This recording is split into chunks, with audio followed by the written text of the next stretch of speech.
മോഹൻലാൽ നായകനായി ആശീർവാദ് സിനിമാസ് നിർമ്മിച്ച ജീത്തു ജോസഫ് സംവിധാനം ചെയ്യുന്ന ദൃശ്യം 3 ഷൂട്ടിംഗ് നടന്നുകൊണ്ടിരിക്കുമ്പോൾ തന്നെ 350 കോടി ക്ലബിൽ കയറിയെന്ന വെളിപ്പെടുത്തൽ. എക്സ്ക്ലൂസീവ് വാർത്ത പുറത്തുവിട്ട നിർമ്മാതാവ് എം രഞ്ജിത്ത് തന്നെയാണ് ആരാധകരുടെ ആവേശത്തിന് തിരികൊളുത്തിയത്.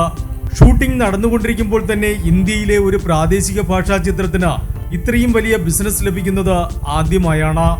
വാസ്തവത്തിൽ മലയാളത്തിൽ ഇതുവരെ ഇറങ്ങിയ ബ്ലോക്ക് ബസ്റ്റർ സിനിമകൾ തിയേറ്ററിൽ നിന്നും നേടിയ ആകെ തുക ഷൂട്ടിംഗ് പൂർത്തിയാക്കും മുൻപേ ദൃശ്യം 3 നേടിക്കഴിഞ്ഞു.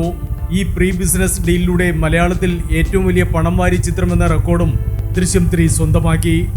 ഒരു ചിത്രത്തിന് തിയേറ്ററുകളിൽ നിന്നും ആകെ കളക്ഷനായി 350 കോടിയോളം നേടുമ്പോൾ മാത്രമേ നിർമ്മാതാവിന് 100 കോടിയിലധികം പ്രോഫിറ്റ് ഷെയർ ലഭിക്കുക.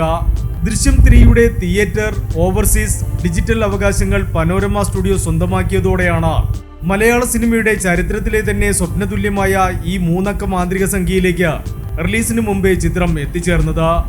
ഒരു മലയാള സിനിമയ്ക്ക് ലഭിക്കുന്ന ഏറ്റവും വലിയ ബിസിനസ് ഡീൽ കൂടിയാണിത്. ഷൂട്ടിംഗ് നടന്നുകൊണ്ടിരിക്കുമ്പോൾ തന്നെ ഇന്ത്യയിലെ ഒരു പ്രാദേശിക ഭാഷാ ചിത്രത്തിന് ഇത്രയും വലിയ ബിസിനസ് ലഭിക്കുന്നത് ആദ്യമായിട്ടാണ്. Entertainment desk, movie max.